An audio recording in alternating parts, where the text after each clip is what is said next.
Hello. Well, you probably didn't know that your brain makes up about 2% of your total body weight. However, this little tiny organ actually accounts or drives everything you do, from the way you speak, the way you think, and even how you express emotions. Well, today we are discussing unlocking the super brain. Can we train, heal, and improve our intelligence? Our guest is a former health commissioner, a physician, and a consultant neurologist. I'm going to introduce him in a bit. However, I want you to join the conversation. Go on over to our social media platforms on YouTube, on Facebook at Signature TV Official. Go like, comment, share, and of course, subscribe. We want to hear your thoughts and know what you have in mind. Don't forget that we are live 247 on SLTV Channel 265, and you can download the Signature TV app from your Google Play Store. I'm your host, Chigichi Agorom. Don't go anywhere. Inside Health continues right after this break. Get plugged into the heartbeat of entertainment on The Hub, your ultimate show on eVibes. From trending stories and social media drama to top charting music, must-watch movies and exciting moments from the world of arts, we've got it all. Join us for unmissable conversations with your favorite entertainment personalities, plus fun segments every week. So I should try harder. So Okay, I don't know that one. outfit of the day. Oh, I don't do that. No. That's some Gen Z stuff. Oh, now you say it's a Gen Z stuff. It's everything you love about entertainment, served fresh every week at 1 p.m. with weekend repeats just in case you missed it. The Hub's on eVibes, where the vibes never stop. Only on Signature TV.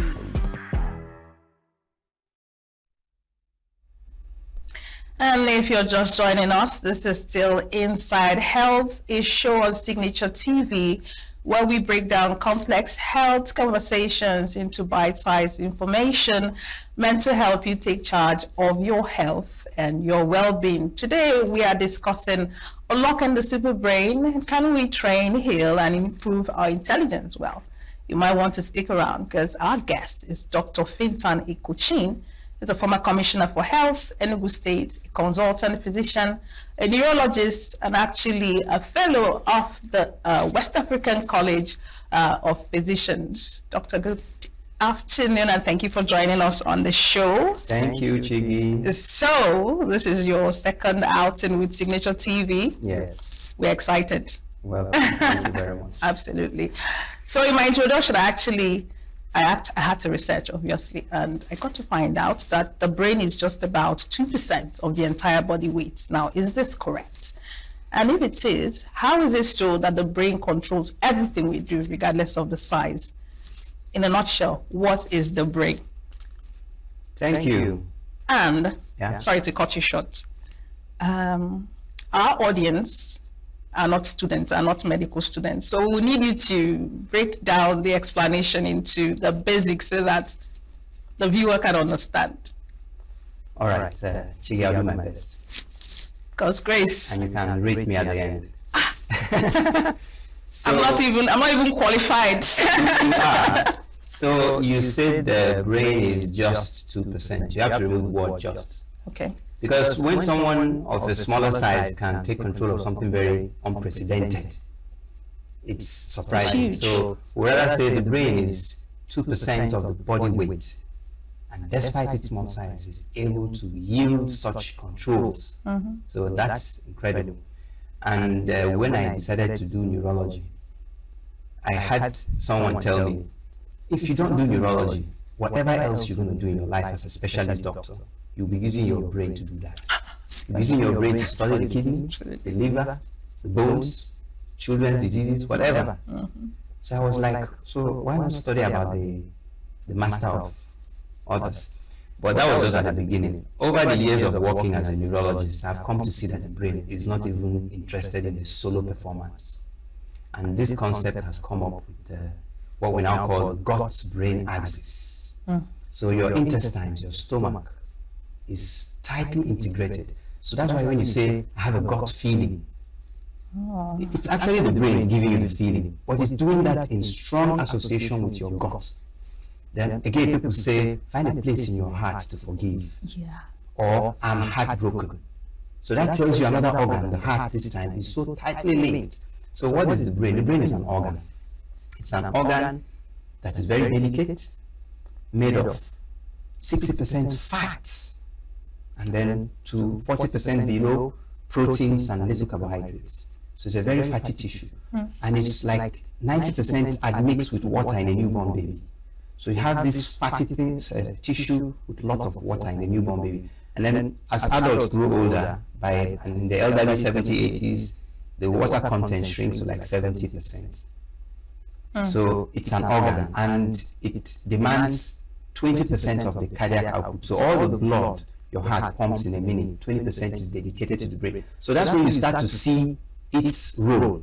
So it's 2% by weight and 20% by demand of power, oxygen, nutrients, and all.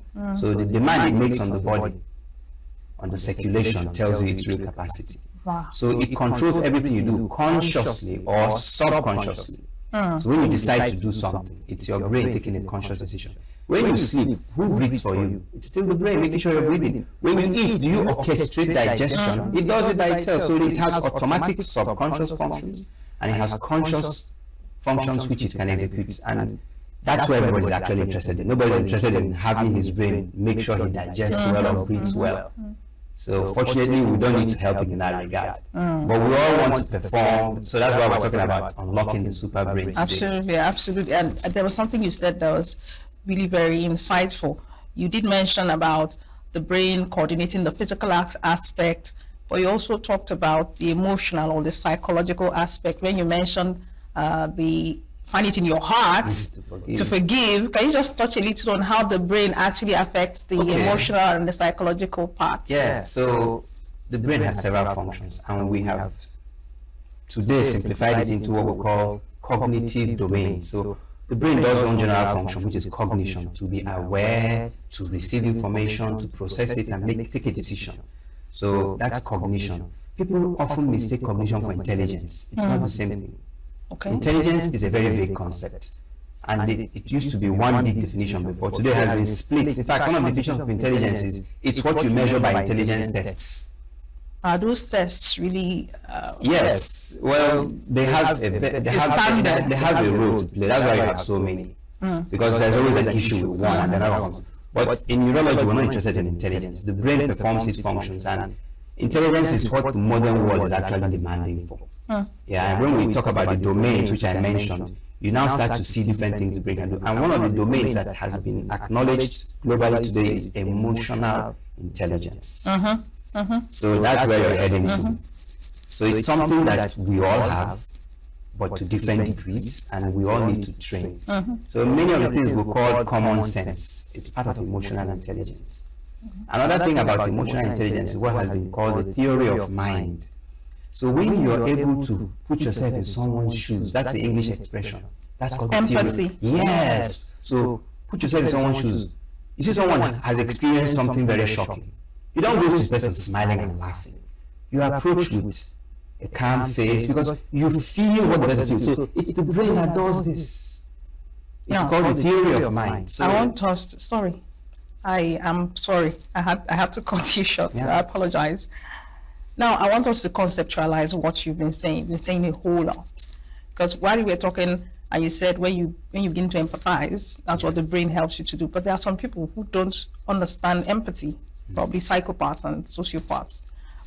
But before we get to that, what exactly are we looking at? Because my eyes, they keep going to this piece of work here. So let's try and conceptualize what the brain is. Yeah. And the domains and how they function using this particular piece of work I'm looking at.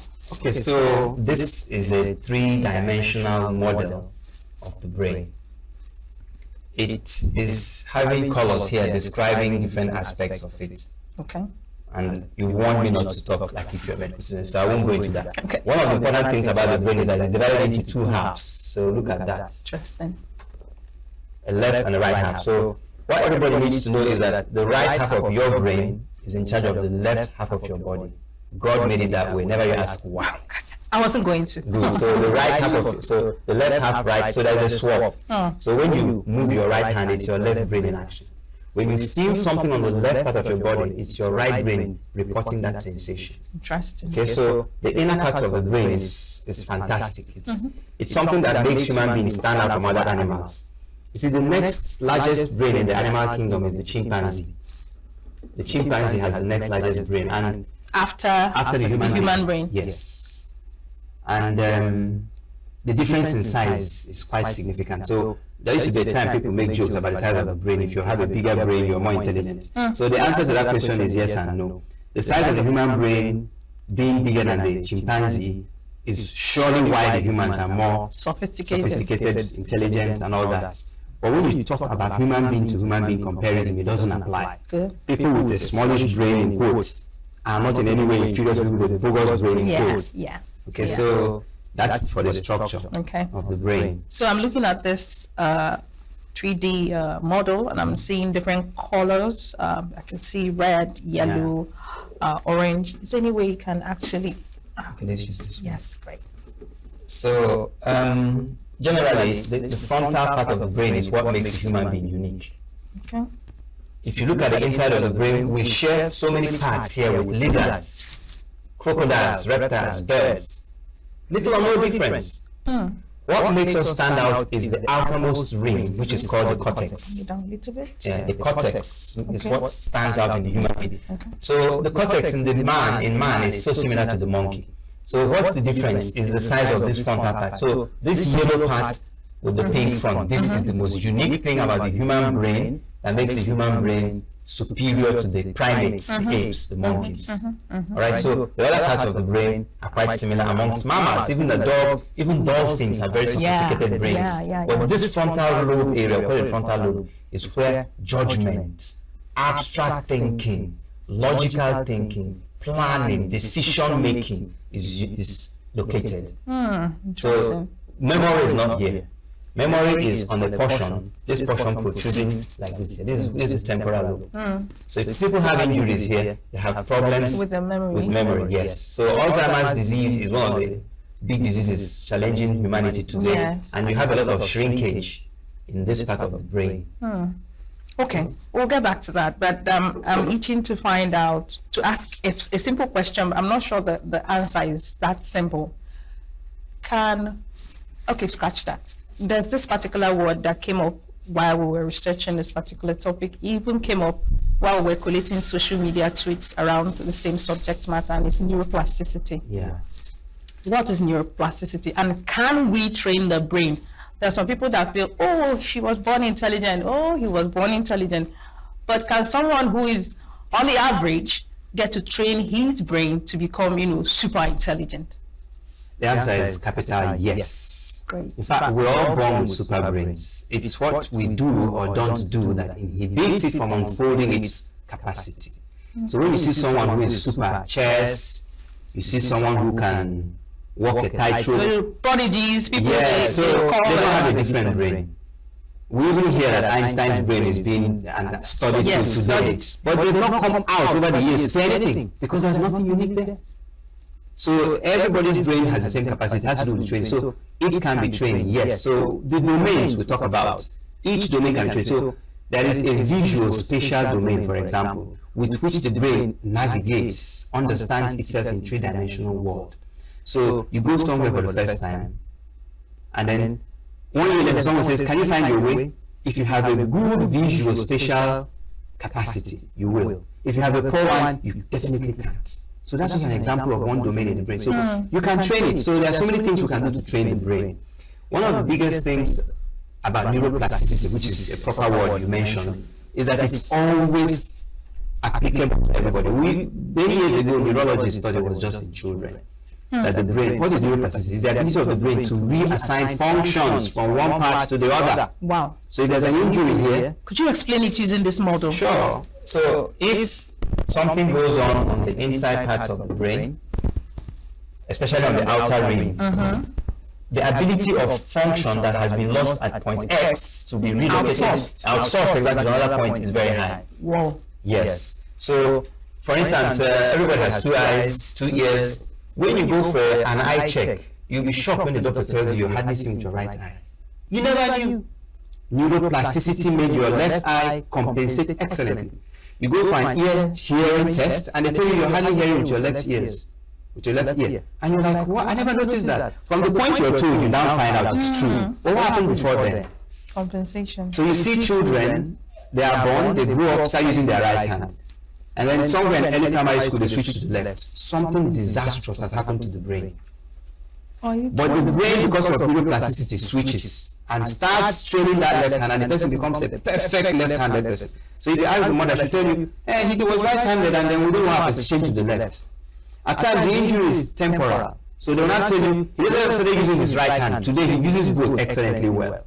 So that's neuroplasticity. It's very fluid. And it continues into adulthood. That's why we can continue to learn. You see people of 60, 70 years say, I want to go study law and be a lawyer. It happens all over the world. Well, we see those people as, you know, what's the word now? Above average. Not just above, they are just a minute, you know, proportion no, of you're people. fine. So it's just because a very like an exception to the rule. Yes, the exception to the rule because they agree to train themselves. So what happens in society today, which I see in my clinic all the time, is people retire and get tired. They stop using their brain and they lose it. So it's like the muscles. Yes, what we know about the muscles applies perfectly to the brain. So you go to the gym to build your muscles, you have to exercise your brain. So the things you do to enhance your brain functions, your cognitive domains, exercises, language, skills. So if you go now to say you want to learn how to weave a mat, your brain will thank you. If you go and say you want to learn Russian, Chinese, your brain is going to improve drastically. You unlock the superpowers. If you remain in your monotonous world, your brain continues to shrink because it cannot continue to demand on the body, give me more blood supply, give me oxygen. And the body says, what are you producing with all this? Nothing. We're cutting you short. Less power, less water for you. And that's how people start shrinking out. Okay, so aside lifestyle, are there dietary supplements that can be used to boost or train the brains? Yeah, that question often ends up in people recommending A, B, C, D and all that, and then people scramble to go get those things. I don't believe in that. Give the brain natural nutrients. It will give you what you want. Today is a world of processed food. Yeah. Yes. Carbohydrates, heavily processed. Yeah. Proteins, processed. Fats, processed. So the processed foods we eat lack the nutrition. Seriously. And that gives the brain a very big challenge. You can't maintain a factory where you can't buy wires and metal and wood and sand the way you want it when you need it. So imagine a factory being given fake building materials or supplies of materials. The product is substandard. So there is a classification called NOVA. Okay. Which, if it's the only thing people take home, let them take that home. NOVA, N-O-V-A. It's a classification of food that comes from a very unique angle. Okay. Divides them into mild and non-processed foods, like when you make a salad and eat salad. That's N. That's non-processed, Okay. yes. No, it's not an acronym. NOVA is an acronym. Oh, it's not. Yes, sorry. So non-processed foods. Then you have minimally processed. Then you have moderately processed, and you have ultra processed. If you look at NOVA classification, you see that we human beings today all over the world are largely ingesting ultra processed. So the nutrients the brain needs are lacking. So when people develop dementia, it's part of that. So There's a lack of stimulation on the brain. So what you're saying in essence is monotony kills the brain. Yes. During my residency, I was in India, and the professor of radiology in the hospital I was had a brain scan, and everybody was quietly looking at it. And I looked and I was like, this guy's brain is shrunken. I thought when you are academically at the top there, your brain doesn't shrink. I didn't know then that it was monotony. He was a professor doing the same thing all the time. All through the years. So the monotony of a person selling tomatoes and the monotony of a person is the same. So the brain doesn't even care. But the external world is like, oh, you're educated, you're a professor, oh, thumbs up. The brain shrinks. So there is no protection from dementia despite your academic prowess and career heights. Interesting. So everybody needs to exercise the brain by learning a new skill. Before we go into brain healing, there's something I learned from you the last time we spoke. You said that cholesterol has been wrongly, Vilified. Yeah, exactly. And that the main villain was trans fat. Yes. Could you break that down for us? So Sorry, because you did say that the brain is more of fat. Yes, 60% of the fat. dry weight of the brain is fat. So you can imagine if something is made of so much fat, it will need fat to maintain itself on a day-to-day basis. And it will need fat to repair if there should be injury like a stroke or traumatic injury to the brain. So the brain is made of fat and it runs on fat. And the fats in the brain are largely saturated fats with lots of cholesterol. 25% of the 60% of the content of the brain that is fat is cholesterol. Interesting. So all the cholesterol in your body is largely in the brain, and then of course the nerves go from the brain in the spinal cord and help you move your muscles and feel what is on your skin. So it's all cholesterol driven. Well, they tell us cholesterol is bad. That was the vilification that cholesterol unfortunately suffered. So today there's an awakening in the scientific world, and we call it the exoneration of cholesterol. Interesting. Yes, and it was a very gradual process because we shifted from total cholesterol. So I said, no, it's low density. Oh, sorry, no, it's the dense core. Oh, sorry, it's the LPA subunit. So that was how the exoneration came gradually. Today we know it's not a victim anyway. In fact, the United States Food and Drug Administration and the United States guidelines in 2015 already said that it's not a nutrient for concern for overconsumption. I quote them. So anybody can go check them out. So nobody needs to tell you to avoid eating cholesterol. So what we're saying in essence is that we can go to the meat shop and buy meat that has fat in it, and it's no medical issue. Yes, and your blood will thank you. And your blood. And your brain will thank you. Beautiful. So now let's get to how the brain actually heals, right? There's many things that can affect the brain, which of course you're very aware of, like strokes. You didn't mention strokes, maybe seizures and things, trauma. Can the brain heal? If the brain can outsource functions, can it heal itself? And at what level would it be said that the brain at this point has no ability to heal itself? As an organ, it's made up of tissues, and tissues are made up of cells. So when a brain cell, called a neuron, dies, it's never going to regenerate, because during development in the embryo, it takes a unique position. So it's difficult to reintroduce a new cell in that position. For the fact that the brain has a very, very weak ability to reposition new cells in place of old cells, it compensates with neuroplasticity. Okay. Yeah, so when we want to discuss the brain healing, it's something you have to approach from a different angle. It's not like the liver. The liver is a master of healing. You cut out half of it, it grows back. Regenerates. Yeah, so because the cells don't have any unique arrangement, so it's easy to get new cells and just patch up and grow again. So the brain doesn't grow that way. So yes, the brain heals, but it heals in a limited way. But why are you bothered if it heals 100% or 50%? The important thing is that the function it has, it tries to reassign, and you're able to go ahead and do things the way you've always done them. So we call it occupational therapy. When patients have any brain injuries, we try to reintegrate them back into society. They go through occupational therapy. So we use the work you've been doing or you wish to do to guide you to recover. And what are we doing? We're just stimulating neuroplasticity. We're exercising the brain in a direction, and it's growing its capacity in that direction. Okay, so let's switch gears and focus on other things you have on top of this very table. I can see a Rubik's Cube, I can see a quantitative reasoning textbook. Yes. And then there's the memory flash, which I'm wondering what it does. And then there's the 3D of a human heart. Yes, so I brought the model of the heart with me to show that the brain doesn't work in isolation. Like at the beginning, I mentioned that we talk of the heart-brain axis. Yes. So the heart has been found out to function like an antenna for the brain. The brain doesn't go out to feel the environment. It's the heart that does it. Someone walks into a room and you're uncomfortable suddenly. It happens to everybody. Someone walks into a room and you start talking and you love the person immediately. Yeah. And English says love at first sight. Yeah. How? It's the heart that feels. Is it really the physical heart? Yes, it is. There's an institute in the US that is called HeartMath Institute.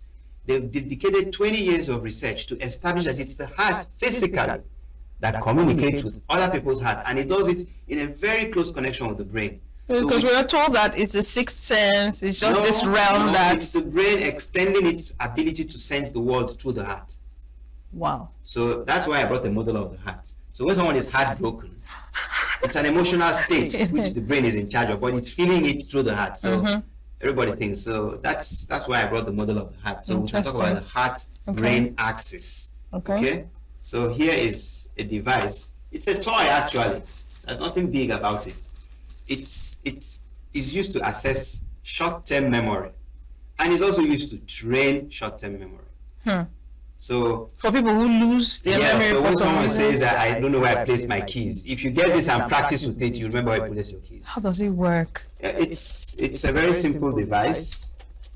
You put it on, and it gives you flashing lights, and these flashing lights challenge you to follow up where if it blinks at X, you press it there, and you keep going around with it, and it goes in 9 levels. So if you think you're very good at retaining memory, this device will show you where your limit is and even take you further.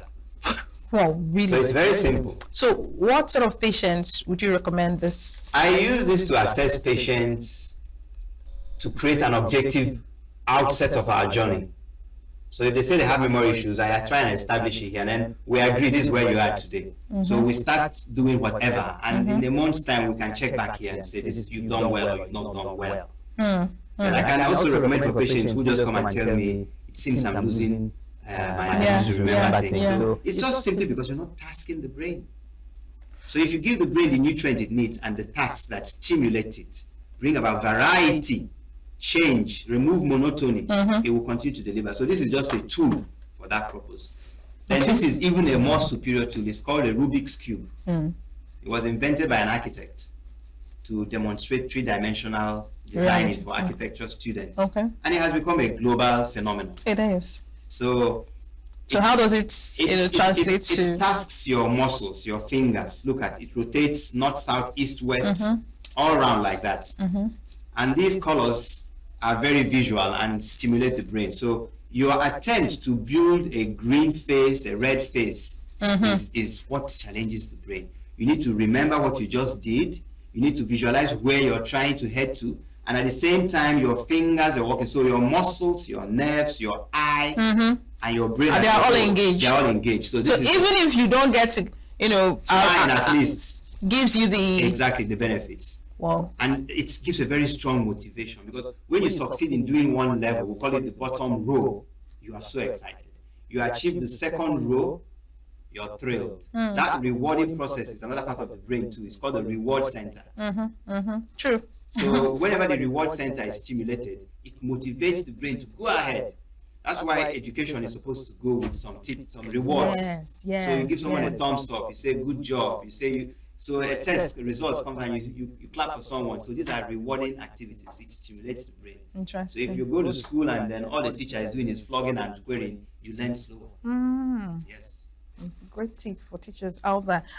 Before we go to my doctor and I, which is actually another segment, I want you to speak to patients, because you've talked about patients with stroke, Alzheimer's, patients, usually kids with neurodevelopmental challenges. How would someone like you help a child with neurodevelopmental challenges? All things that contribute to the health of the body as a whole also contribute to the brain. There is no way you can treat the brain in isolation. So when I see a diabetic, a cancer patient, I must participate in the holistic care, because the brain will never function optimally if the kidneys are down. Now, patients with kidney disease will have brain issues along the line. Yes, we call it renal encephalopathy. Patients with liver disease will have brain issues along the line. We call it hepatic encephalopathy. So it's just like that. Okay. I don't want to let you go, but we'll have to go for a break. They're calling for a break. Don't forget, we're still talking about how you can train, heal, and improve on your intelligence. And Dr. Fintani Kuchin is still here in the studio. Don't go anywhere. We're coming back with more insights after the break. The way we see the world shapes the way we change it. Gender isn't just a checkbox. It's a lens, one that helps us understand the world more deeply and act more fairly. Gender Perspectives, a program for those ready to see more, do more, and be more. Designed to challenge assumptions, ignite conversations, and build inclusive solutions across every sector of society. We are not, fighting the men. We are not saying we are equal in terms of rights. We're only asking they should recognize our existence. Join us on Gender Perspectives, showing every Saturday by 4 p.m. Repeat every Wednesdays by 5 p.m. and Thursdays by 3 p.m. Change begins with perspective. Let's widen yours.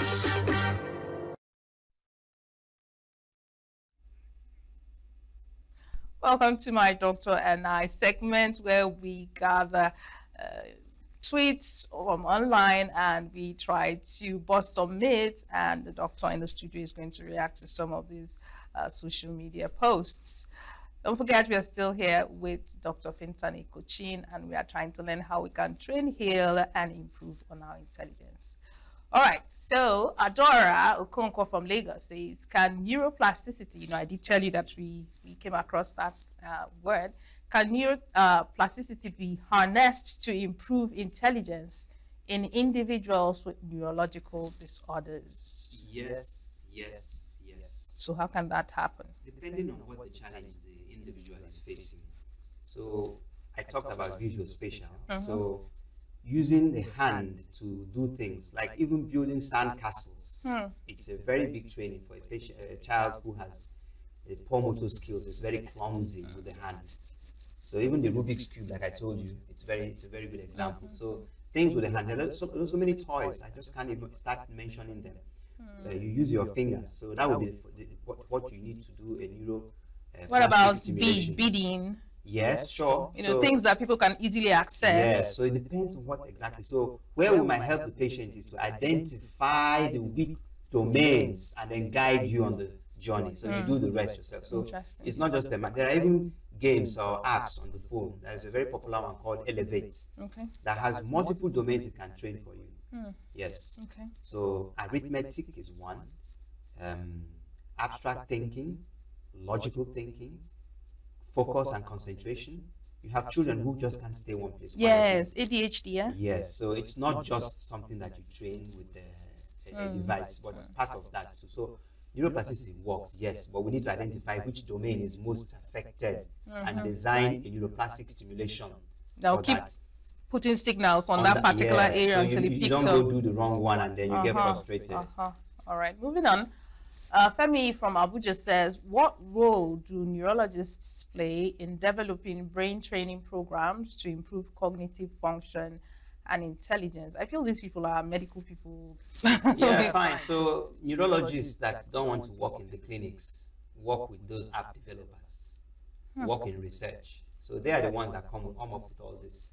So they always ask us for data. We give them data. This is the quantity of this we're seeing, this is that and that. So with the knowledge they have as neurologists and psychiatrists and psychologists, they can go work in that field. So I don't do that myself because I'm engaged in clinical work. In clinical work. All right. Norma from Port Harcourt says, how can advanced imaging techniques like good and EEG be used to study brain function and develop personalized brain training programs? It's already being done. These things are already being done. So how it can be done is already answered. It's already being done. But how accessible are they?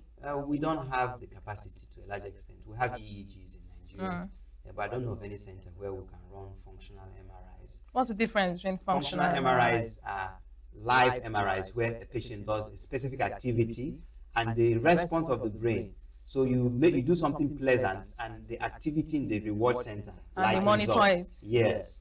You do something frightful and then the fear center activates. So that is what functional MRI is. So it's already existing. I'm not in that area, so I can't say more than that. All right, Chamaka from Enugu says, can brain training improve academic performance in students? Of course, this is obvious. It's obvious. You've already, saying that. Sure. Yes. Omolara from Lagos says, can brain training improve memory and concentration in individuals with ADHD? So I wonder why they keep asking that question. So at this point, let me just tell them. You give your brain the food, the nutrients it needs, which has to be unprocessed. You give it the fats it cherishes, which has to be free of trans fats. I say that clearly. Then you give it 8 hours of sleep. Very important. So, and then you give it darkness in the sleep. So lying on your bed at night is not sleep. Lying on your bed and sleeping with the lights on is not sleep. Oh, you need to lie on your bed. Yes, you need to lie on your bed and the room has to be dark. We have a concept we call nocturnal light pollution, NLP. It's a big problem today. People sleep with the TV on, the lights on, and all that. So while they're asking all these questions, they're missing the big deal. So you can't train your brain when you're insulting it with the poor sleep. Even today, if you look at your phone settings and you go to the manual there, it tells you that the phone shouldn't be 5 millimeters. So anytime it's on your thigh in your pocket, you're receiving some undue dosage. If you touch it to your ears and make a call, you're receiving undue dosage. It's in the manual of the phone. I didn't say that. Then you plug in the wireless earbuds. They transmit. Could you speak to earphones? Because I've screamed it, for so long. Nobody seems to be listening. So let's talk about EMR, electromagnetic radiation. Electromagnetic pollution is one big thing the brain is suffering. It's an insult on the brain. So you can't go ahead to be asking whether neuroplasticity works when your brain is under siege by EMR. 24 hours, someone is on earphones and AirPods. The results are coming out. These technologies are very new. So 5 years, 10 years, we keep seeing more and more challenges. Sure. So we're seeing increase in seizures in young people. We know lack of sleep is contributing. We know nocturnal light pollution is contributing. And we are strongly suspecting EMR, electromagnetic radiations, are contributing. I can't say it authoritatively today. I've not done any research to say that. But if you're my brother or sister, I'll tell you stop it immediately. Sure. So why would I tell my patients the same? I care for them. Sure. So the earphones had wires originally. Then they stopped having wires. And now they don't even have, they communicate with each other. So you put one on the left and the right. The left talks to the right talks to the left, and both talk to your phone. So they are sending signals right to the middle of your brain. So do you want to be an experiment on what happens in 10 years with people that use it? Go ahead. You want to play safe, stop using it. Absolutely. All right, moving on. Tunde from Abuja says, what are the benefits of cognitive training for older adults? And I would add this. What's the difference between dementia and Alzheimer's? Is there a difference? Dementia is a very, very big family. There are so many things playing out there. HIV/AIDS patients develop dementia because the virus affects the brain. The brain. You see, so dementia is very huge. So Alzheimer's is a type of dementia. So in the family of dementia, Alzheimer's is just a member. But it's a big boy in the family because it's the number one. It's the most prevalent worldwide. So that's what's the difference. So his question, improving cognitive functions, yes.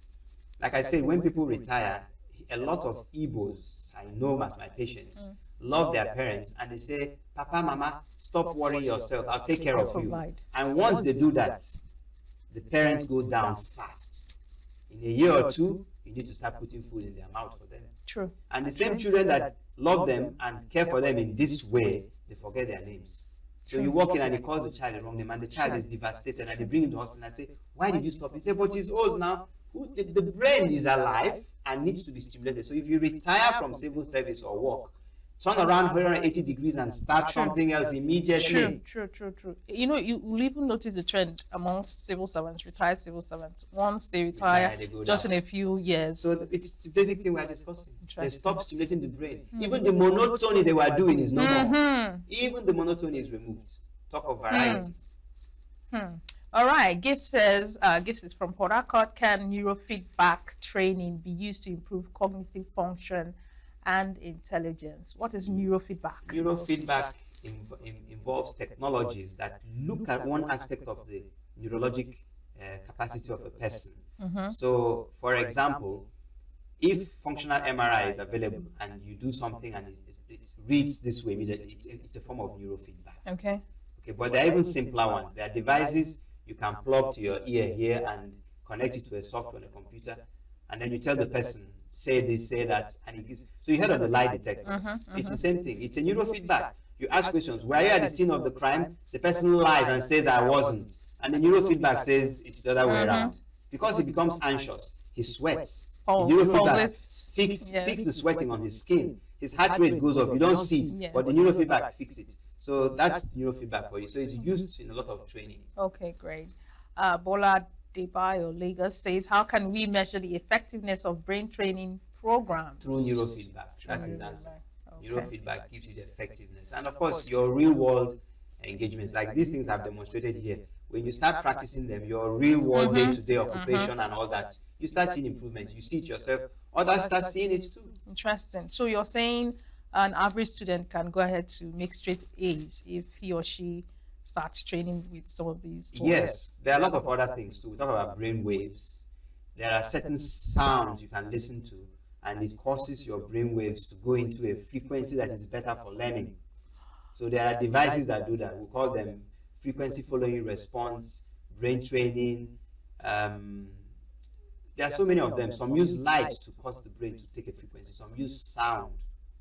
So they're all there. So that's why we need to see a patient and we can say, this is what can help you. So there are a lot of things you can do. But Dr. Finta, do you have like a course where someone can enroll in and say, oh, I want my IQ to grow from such level When to I such see and such patients level? with memory issues and I start advising them, the medical students become very alert. I see it every time in the clinic. Okay. And I keep laughing. So yes, I don't have a course, but maybe you can incentivize me and not incentivize, but you can encourage me to do that. I will. We are very busy in the clinics already, I know. it makes sense. It does, absolutely. Maybe we'll chat about that some other time. All right, so Yetunde Adebayo, we are done with Yetunde, yeah? Okay, so Ezine Wachuku from Enugu says, what are the best brain training apps for improving cognitive function and intelligence? I'll tell her to try Elevate. You've actually mentioned Elevate. Yes. Okay. It's free to a large extent and it's very good. There are a lot of them out there, but many of them ask you to pay. So but Elevate is very good and gives you a very large space to learn without making any commitment financially. All right. Then Yetunde says, can brain training be used to prevent cognitive decline in individuals with a family history of dementia? Someone knows my father had dementia, my grandfather had dementia. Yes. Is there something they can do They as get very intervention? worried. So Yes. I say it all the time. No single problem is caused by one thing. So nobody goes down with dementia because of just one thing they did wrong. Okay? Or just because of aging. No. There's no age related. Remember back in the years, gray hair was associated with wisdom. So where has that gone? So I always tell people that think aging is the invitation card for dementia. It's not. Aging brings gray hair. Gray hair is a symbol of wisdom. Aging does bring wisdom and not dementia. So we need to reset our minds immediately. We are being brainwashed by what I don't know to start thinking that when you're older, you're gone. Yeah, it's not true. So even if you go to the Bible, you start hearing that when Moses was this age, his eye wasn't failing. At 120. Yes. So please. Well, we need a lot of brain resetting, awareness. All right. So let's go to myths for the day. You're going to be busting some myths. Number one, intelligence is fixed at birth and cannot be improved. Doctors thought so 50, 100 years ago. But we fortunately found out it's not It's true. not true. You can actually improve on your Yes, intelligence. at any stage. If you're intelligent, you can get more intelligence. And depending on what intelligence is, because it could be just what their schools call intelligence, or it could be emotional intelligence. Yes. Or any other skill you exhibit. Intelligence is your ability to solve a problem. So if someone is weaving a basket and there's a challenge here and he thinks of, oh, let's do it this way, he's intelligent. I think we need to revisit the way we, view Yes. intelligence. The school curriculum has That skewed us towards a particular, exactly. Judgment and all that. Sure. And brain training programs are a waste of time and have no real benefits. Sure, if you do the wrong one, like I told you now, we need to identify what you need to strengthen. That's where neurologists come Yeah, in. so if you go picky by yourself because your neighbor said it's wonderful, you may get no benefits, and then you come up with this conclusion. True. Okay, so you only use 10% of your brain, and unlocking the other 90% can lead to superhuman abilities. This person watches a lot of American movies, There's a movie called science fiction. Limitless Okay. that's made this very popular. Oh, There's a drug it tells you if you take, you start using 100%.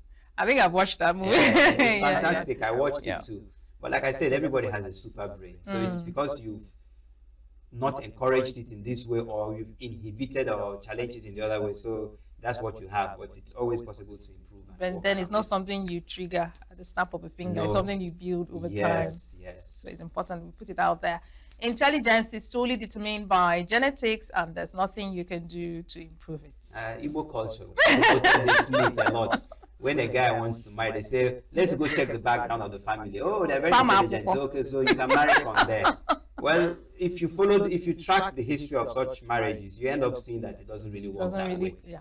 Yeah, True. you see smart people in quotes having children that are less smart. True. You see uneducated people in quotes, because I don't believe in that, having children that are stars in the academic world. So what happened to genetics? True. True, absolutely. It doesn't play out that way.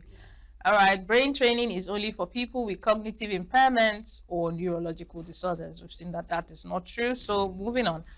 You can unlock your super brain with a single technique or method, such as meditation or brain games. Now, the internet is awash with courses that will tell you meditate and do this, gimmicks. What do you have to say about that? Well, fine. So they're all tools. You need to pick the right tool. I'm not even talking about supplements, which we call smart drugs or nootropics, N-O-O-tropics, nootropics. If you try checking them online, you'll be lost. So there are so many supplements that we know can help, but it has to be guided. Sure. So the same thing applies to what he's saying. So the guidance has to be there. If you pick the right tool, your brain will use it and you'll be happy. All right, brain training is a quick fix that can be completed in a short amount of time. What does quick fix mean? Yes. If you talk of 6 months as quick fix for a lifetime problem, yes, it's correct. If you talk of It's 6 relative. hours, It's it doesn't relative. work, yes. Sure. Only certain types of brain training, such as cognitive training, are effective. I don't agree with that. So if you learn how to use your fingers to do something unique, it's a brain training. I think this is what the school system actually, exactly. So there are training videos all the time about what's going on in China.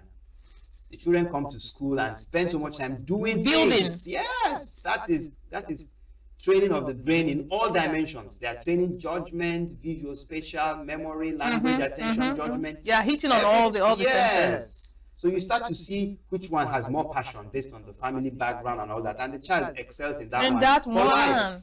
I think Koreans are like that too. Yes, more countries are adopting it. Nigeria needs to wake up. The private schools are doing a good thing. They are extending their tentacles into that realm. Interesting. All right, you need to be young to benefit from brain training and cognitive development. You've already, you've debunked that. And finally, unlocking the super brain requires expensive or specialized equipment. No, I have no way. Now, we have not talked about this. Yes, so I bring this up now. So this is a book used in primary schools. It's called Quantitative Training. So it has a book 1, 2, 3, 4, 5. So if you look at the exercises done in them, these are wonderful brain training exercises. So if someone is so indigent and comes to my clinic, I won't start recommending some fancy things. I'll tell them, so please, even an old copy you already used, you can go back and look at it. So this is the bedrock of simple brain training. There are so many exercises in all these things, book 1 to book 6. So there's this question that, before we go, because we've run out of time, what happens to the brain of a psychopath? Structurally, nothing. Okay. Biochemically, the neurotransmitters are out of whack. So neurotransmitters are chemicals that communicate between one part of the brain and the other, one cell and the other. So that communication is not going the way it should. So the studies are unending about which neurotransmitter and all that. Well, you may wish to know that the drugs used by the psychiatrists are always affecting one neurotransmitter or the other, inhibiting this from being in excess, encouraging this to be higher. And then you now say, oh, this patient had mental, behavioral issues, started treatment and started getting better. So it's not a structural problem that you can see in the brain. Okay, but is it treatable? It's already been treatable. There are so many ways to go about it. You have clinical psychologists that assist the recovery without drugs. You have the psychiatrists that use even electroconvulsive therapies. You shock the brain back to its primitive state and it starts to reboot just like a computer. So there are drugs, there are non-drug therapies, even fasting. During the Nazi, Russian, and all those World War periods, concentration camps kept human beings under inhumane conditions, and one of them was fasting. And you know what happened? All the psychiatric patients that were incarcerated in those places started improving. So one of the biggest studies was in Minnesota. So they discovered that it was the deprivation of food. When you deprive the brain of food, it starts to secrete what we call brain-derived neurotropic factors. But it has to be monitored, right? Yes, of course. In those cases, some may have died from malnutrition. But the important thing is that so many psychiatric patients started improving with no treatment. They were just being neglected and starved. So that led to the discovery of those factors the brain secretes to protect itself from hard times. And when the brain experiences hard times and tries to protect itself, it rebuilds and repairs incredibly. Wow. So when religion, Christianity, and all that says you should fast, As a neurologist, I say thumbs up because the brain improves in the process. Interesting. Wow. All right, thank you so much, Dr. Fintan. I wish I had you here for longer. I always say it. I'll come again. Oh, definitely, definitely. Thank you so much for your insight and deep perspective into this subject matter. And I'm sure you've learned a thing or two on how you can treat, heal, and improve on your intelligence. I'm Chigichi Agorom. Don't forget, you can catch up on this conversation on social media, on YouTube or Facebook as Signature TV Official. Well, I'm Chigichi Agorom once again, and I'll leave you with some health tips. Until we meet again, it is goodbye and God bless.